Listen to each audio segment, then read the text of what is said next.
Is It Prophecy, Israel National Radio, Arut Sheva. The show is simulcasted as Messiah Hour on YouTube, and you can email me, messiahhour@gmail.com. You can also find me on Facebook under Ari Louis, ARILOUIS. We're pleased to have on guest for this afternoon, a very well-known writer and also well-known commentator in Israel. It's a pleasure to bring on the program Sarah Tutle-Singer. Sarah, how are you doing out there? I'm doing well. Thanks for having me, Ari. Yeah, it's a pleasure. I've been following your work for a long, long time, and I want to talk about first your blog, the Kveller, Raising Kveller. Can you tell us a bit? It's a great title. Tell us a bit how you got that idea and what that's all about. Oh, well, Raising Kveller is part of Kveller.com. It's an initiative that's now through My Jewish Learning, and I'm just one of the writers. I'm only a contributing editor there, and I got really lucky with that because my mother went to University of Texas with a woman who has a daughter my age, and this girl, Meredith, and I never met. But we grew up learning about each other over the years, and I'd see her picture, her school picture, and she'd see mine. And this is all before Facebook, even before Friendster and MySpace, way back in the day. But because her mom and my mom were in touch, we sort of grew up in tandem with the same age. And she works for My Jewish Learning. And so when they were opening up this parenting blog, she had read, a few things I had written on Facebook and on my own personal blog. And she thought I would be a really good fit for Kveller. And so I was asked to, submit a piece, and they liked my writing, and so they took me on. So it was all very strange, random, and very fortuitous because basically everything I'm doing in terms of writing to this day is because of that start of Kveller. And, if you take it a step further, because of my mom and her friendship with this woman from, the mid-60s. Wow. All right. And I like the word fortuitous. I've never that's amazing. I went to Arizona State. That's the heart of the Southwest. So we're not used to to drink beer, but it's not so much of intellect, but okay, I'm going to use that word. I like that. Now, your writing in general, it's very personal, and it's not like you have a mask. This is kind of who you are. I want to know how you got into that style of writing because it's very fascinating. It's a great way to do it.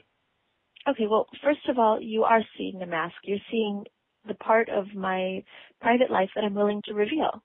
Okay. And believe me, you're seeing probably 20% of the story. I keep a lot private. Because while I'm willing to expose certain parts of my life that are about me, there are other people involved, and their story, they didn't ask to, have their story made public, and so there's a lot I do keep private, and people who know me in real life know those aspects of my life, and if we ever sit together, off the record over coffee, we can talk about that too. But in terms of what I'm willing to share publicly, I made a conscious decision that if I'm willing to share something, I'm willing to share it completely. And I think there is beauty in being vulnerable that way. And I started blogging because I was really lonely here in Israel. I had no sense of community. I barely spoke Hebrew. I was living on a kibbutz where there were some English speakers, but we're a very small community of English speakers here. And I felt like I had gone from being a fairly intelligent person in Los Angeles and knew how to carry on a conversation to a child. And, I learned every day how to ask for a different item at the kolbo, at the supermarket, or how to, order a different kind of coffee. But really, I was sort of infantilized during that first year, and I started writing publicly and sharing more on Facebook because I was looking for community and looking for people to be friends with. And when you're in that space, I guess you have to kind of put yourself out there, and so that's why the stuff that I'm willing to make public, I do so completely.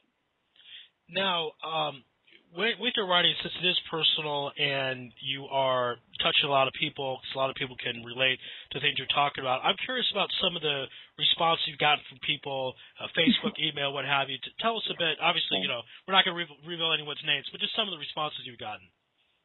Mostly it's been positive. I think that when you are putting yourself out there, people respect that. I mean, there are people who are uncomfortable with it. I have a relative who stopped speaking to me a few years ago over something I wrote, and that's sad. We used to be very close. But again, there's a saying, that people who blog publicly will sometimes say, and that's, don't read the comments, don't read the comments, don't read the comments. And I think that's BS. You have to read the comments, because if you are writing and you're hoping to engage with people, then you need to know what they're saying. And yeah, sometimes it's going to hurt, but being offended by it, or say, or being upset by it, is like streaking down, Dizengoff or down, Jabotinsky Street without any clothes and saying, don't look at me. I mean, if you are exposing yourself through your writing, then you have to be prepared for the response. And I've been really lucky. Most of it's been very positive, and I've made some wonderful friends through it. But, there have been people who've called me some unfortunate things, and but for the most part, I've been really, really blessed to have found a community through this.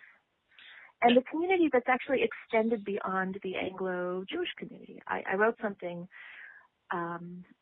when, Hania, the Hamas leader's granddaughter, was brought into Israel and treated for a heart condition. Sadly, she died, but she was dying anyway. I wrote a piece in English about what her mother might be experiencing, and I juxtaposed that woman's experience with my own experience with my kids that day. And that piece was translated into Arabic. Times of Israel has an Arabic site along with an English site, and we also have French and Chinese as well. But that piece ran in Arabic, and this man who lives in Gaza read the piece, really liked it, friended me on Facebook, and we started talking, and we chatted every night throughout the entire summer and checked in on one another. And there's no way I would have had this kind of friendship with someone over there had it not been for writing in the first place. Now, I want to talk about a story you wrote. It's very personal. If you don't want to talk about it, it's fine, but you did write about it. So I wanted to get more, more of the background behind it. You wrote, it was about 2.5 years ago, you wrote a story about when you were in college as a freshman and you made a decision for an abortion. And I want to know, it's such a personal story. Most people can't write about it because it's just so personal, and you did that. And I want to know, the idea was to kind of release something that was on your mind, or maybe other people were in that position and they felt different feelings about it. And you wanted to get in touch with them and touch their feelings. What exactly was the idea behind writing the article?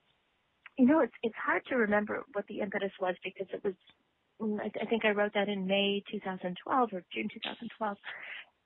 And so much life has happened between now and then, but I think there was a lot going on in the news about the issue of choice. And I'm trying to remember why I wrote it, but I think there was stuff going on in the news, and I think that kind of pushed me to tell my story. But I mean, the statistics are really interesting on this. 1 out of every 3 women have chosen to end an unwanted pregnancy, and there's so much stigma around this issue. I think that stigma is starting to fade because more and more people are sharing their stories, and I felt like I needed to be one of them. And from that, because a lot of the comments were supportive of you, even if people didn't agree with the decision, they were very supportive of the fact that you wrote it, et cetera. What did that mean to you, that people were supportive, even if they don't go politically that type of way, if you will? I think it's wonderful, and that people can recognize the struggle that someone has gone through. Nobody arrives at this decision easily. No one wakes up one day and finds out they're pregnant and says, "Oh, great, let's just hit the clinic." I mean, it's a gut-wrenching experience, and I hope that was conveyed somehow through the essay I wrote. And based on the response, I think it was, because there was a lot of support. Not agreement, but support from people, from communities that would that are probably, I'll put it this way, probably less pro-choice than I am. Right, and I think something in society that people have forgotten is the difference between acceptance and agreement. I think that people think they have to have both, but it's not true. You can accept a person and not agree with them. Exactly. Yeah, that's a really nice way of framing it. Oh, thank you. All right. Actually, I got it from Rabbi Yontif Glazer, but I'm happy to say on the show. Beautiful. Now, something you comment on your Facebook, I want to get more of your take on this, that there was a story that top court backs rabbis who are going to revoke a conversion, basically that people end up being secular. Tell us a bit about that if people aren't familiar with the story. Essentially, a woman converted to Judaism, and the rabbinate decided that her lifestyle since the conversion process was not orthodox enough. And I don't know the details of what they uncovered, but they decided to revoke her conversion. This issue is important to me. It's less the story itself, less this woman's struggle, because again, there may be details I'm not aware of. But in general, the issue of how Judaism treats converts is something that's very important to me. I think that we're seeing a lot of marrying out within the diaspora communities, and I think this is a problem. I think we're losing our community and our sense of peoplehood this way. And I wish that we could kind of flip the narrative, and instead of seeing it as marrying out and kind of disconnecting with the people who choose to, who fall in love with someone who's not Jewish, we can see it as bringing people into our tribe. Full disclosure here, my father's not Jewish, and he never converted, but when he married my mom, they agreed that any child, they basically agreed that their home would be a Jewish home, and it wouldn't be half Christmas, half Hanukkah thing. We wouldn't go to church. We would be a Jewish home. Sabbath candles would be lit every Friday evening. We would be together as a family. We would keep kind of kosher-ish. I mean, by Orthodox standards, we were eating treif, but we certainly never ate pork. We never had shellfish. We did not consciously mix milk and meat. And my father would attend Torah study with the rabbi.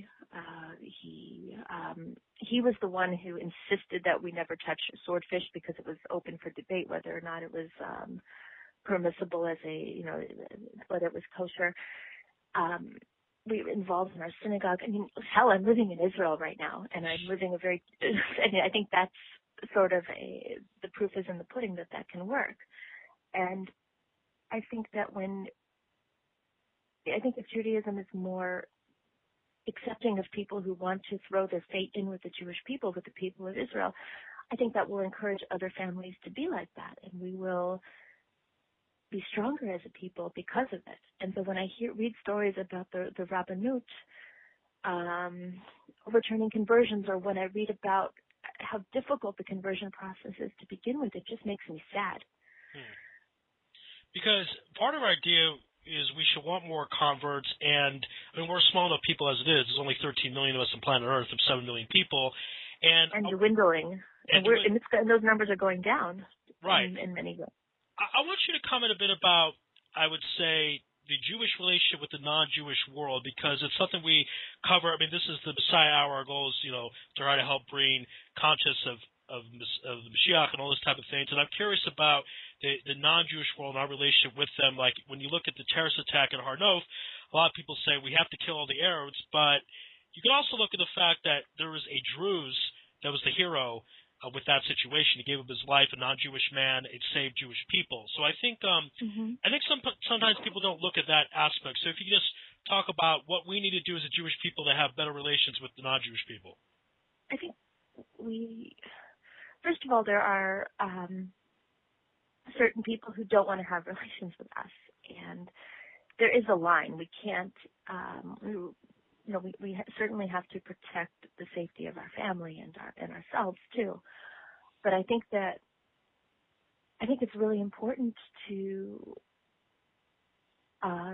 keep our traditions, to be a community, but to also respect and acknowledge the godliness in other communities as well. And for instance, when I used to live in America, and I was a Jew living in America, Christmas decorations used to they would bug the heck out of me. And all the Christmas music on the radio would annoy me, and I felt so marginalized and so threatened by it. And recently I was back in LA, now that I live in Israel now, and being back in LA right around December, around this time, and being surrounded by all that, that holiday spirit, the Christmas spirit, was really lovely.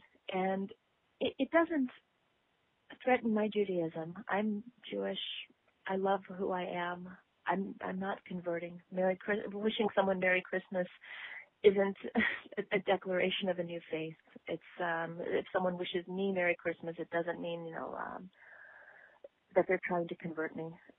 It's a lovely way to acknowledge another people's celebration, and it certainly I'm looking for any reason to bring light into the dark days of winter, into these dark days of our times. Let's be real. Right now, we are in a period of history that's very troublesome, not just for the Jewish people, but for people all over the world. But I love being I love talking to people who have different beliefs, who come from different backgrounds, and I'm a big supporter of coexistence movements. I think peace is too general a term because everyone's definition of peace is very broad. And peace can also be, the morning after a nuclear bomb is wiped out, a million people. That's very peaceful and very quiet. But I think coexistence is a term that we all can wrap our heads around. And I really believe that, especially now, it's very important to embark on these endeavors, to try to talk to people who may challenge my own beliefs, and hopefully I can challenge some of theirs as well. Again, you're listening to Is It Prophecy on Israel National Radio, Ruth Sheva, and the show is simulcast as Messiah Hour on YouTube, and you can email us at messiahhour@gmail.com. Now, I want to talk about a story you wrote. This was for the Times of Israel regarding Brit Milah. It's a very interesting title. I'd rather not say the title of this show because we have more of a conservative audience. But sure. The story was very unique and talked about religious tradition, et cetera. So can you tell us a bit about the story and the idea of coming up with it, because it's a very interesting idea? We're referring to my son, right? Yeah, so that's your son's one. Okay. Yeah. Really, it's interesting to revisit these pieces because I wrote them so long ago, and I wrote them as a different mother, even as a different person. I mean, sure, I'm still, obviously, it's still me, but so much life has happened on top of that. So it's interesting to remember what I was thinking back then and to kind of reframe it through that lens.